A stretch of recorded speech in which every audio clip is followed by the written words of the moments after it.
नमस्कार, मी हर्षदा मोस्के कोपरगाव येथून संपत सरांच्या टीममधून 2 आणि 3 तारखेला लोणावळा येथे आपल्या CMD सरांनी ॲडव्हान्स ट्रेनिंग ठेवली होती आपल्यासाठी. तर त्यांचे ट्रेनर होते इंटरनॅशनल ट्रेनर डॉक्टर राज काले सर यांच्या माध्यमातून 2 आणि 3 तारखेला आम्ही जी ॲडव्हान्स ट्रेनिंग घेतलेली आहे त्यातून आम्हाला काय शिकायला मिळालं हे मी थोडक्यात तुम्हाला सांगू इच्छिते. तर त्यांनी जो सुरुवात करतानाच पॉईंट हा घेतला होता की तुम्हाला as a life time performer, म्हणजे जर का तुम्हाला शेवटपर्यंत चांगला परफॉर्मर म्हणून जर का राहायचं असेल, जगायचं असेल, तर तुम्हाला मरेपर्यंत काम करावं लागणार आहे. आणि फक्त तुमच्या गरजा पूर्ण करण्यासाठी नाही, तर तुमच्या स्वप्नांसाठी तुम्हाला काम करावं लागणार आहे. ॲज अ परफॉर्मर म्हणून राहावं लागणार आहे. दुसरी गोष्ट, तुम्ही जोपर्यंत स्वतः शिकत नाही तोपर्यंत तुम्ही बदलू शकत नाही, आणि जोपर्यंत तुम्ही बदलणार नाही तोपर्यंत तुम्हाला सक्सेस मिळणार नाही आहे, असं पण सरांनी शिकवलेले.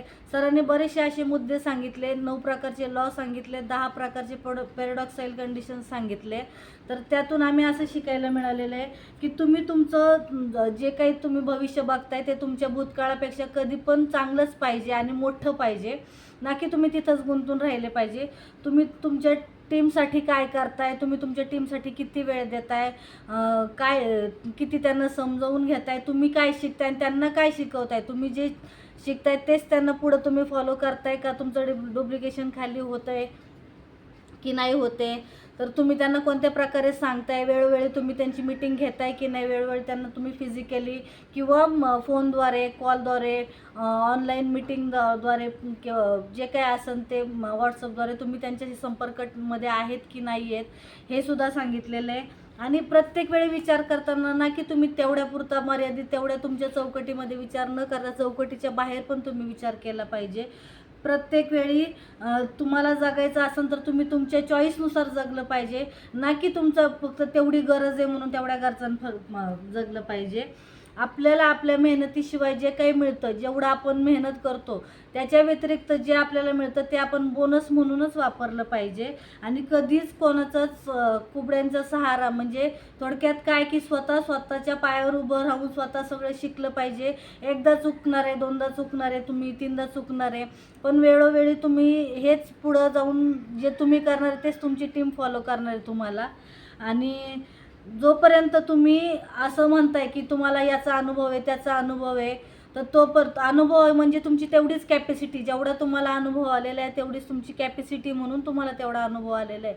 तुम्हाला मरेपर्यंत जर तुम्ही विद्यार्थी म्हणून राहिले तरच तुम्ही तुमच्या आयुष्यामध्ये काहीतरी करू शकता. तुम्ही जर म्हटले की नाही मी एवढं शिकलेलं आहे, बाद झालेलं आहे, तर असं कधी शक्य होणार नाही आहे. तुम्हाला मरेपर्यंत शिकावं लागणार आहे, शिकावं लागणार आहे, शिकावं लागणार आहे. आणि आपल्या आयुष्यामध्ये वेगवेगळ्या प्रकारची लोक येतात, तर ते लोकांना ओळखण्याचा तुम्हाला अभ्यास करता आला पाहिजे. ती लोक तुम्हाला ओळखता आली पाहिजे, कोणत्या प्रकारची लोक आहेत, त्यांच्याशी कसं वागायचं, कसं बोलायचं, त्यांना कसं हँडल करायचं. आणि कायम तुम्ही तुमची मेहनत ही चालूच ठेवली पाहिजे. तुमची मेहनत कमी नाही झाली पाहिजे. आणि तुम्ही तुमचं जर कुणी कौतुक करत असाल, तुम्ही त्या कौतुकाच्या याच्यामध्ये पोहात न जाता तुम्ही तुमच्या मेहनतीला कायम फर्स्ट प्रायोरिटी दिली पाहिजे आणि मेहनत करत राहिली पाहिजे. थोडंसं कौतुक कुणी केलं म्हणून तुम्ही त्यामध्ये वाहून न जाता, तुम्ही तिथंच थांबून न राहता तुम्ही तुमचं जे आहे कर्तव्य ते तुम्ही करत राहिले पाहिजे, तरच आहे. आणि सगळ्यात महत्त्वाचा आणि मेन मुद्दा म्हणजे तुम्ही कायम कृतज्ञ आणि नम्र राहिले पाहिजेत. जर तुमच्यामध्ये मीपणा आला, मी केलंय, मी करणार आहे, किंवा हे सगळं माझं आहे असं जर तुम्ही करत राहिले तर तुम्ही कधीच सक्सेस होऊ शकत नाही. आपण म्हणा, आपलं म्हणा, आणि कायम कृतज्ञ राहा. समोरच्या तुमच्याशी कसंही कितीही वाईट वागला तरी सुद्धा तुम्ही त्याच्याशी कृतज्ञ राहा.